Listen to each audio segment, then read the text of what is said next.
Asalaamu calaykum waraxmatullaahi wabarakaatu. Kusoo dhawaada mar kale ee barnaamijkeena xigmad iyo sheeko. Stop it. Get some help.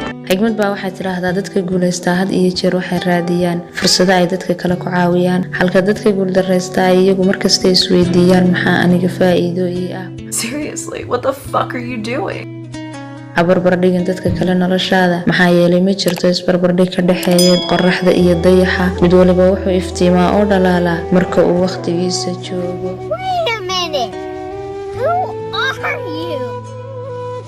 Noqo mid wanaagsan dadka kale marka aad maamul iyo maal hayso, maxaa yeelay waxaad la kulmi doontaa mar aanad intaasi midna haynin. Mana jiro adduunyada qof weligii sarreynta iyo wanaagga ku waaraya.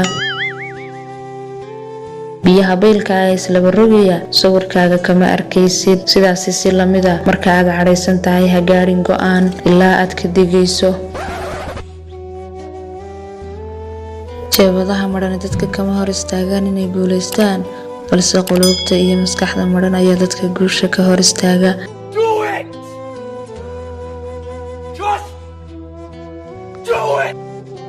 saboolnimo inaad ku dhalataa waa dan, balse inaad ku dhimataa waa doqonnimo.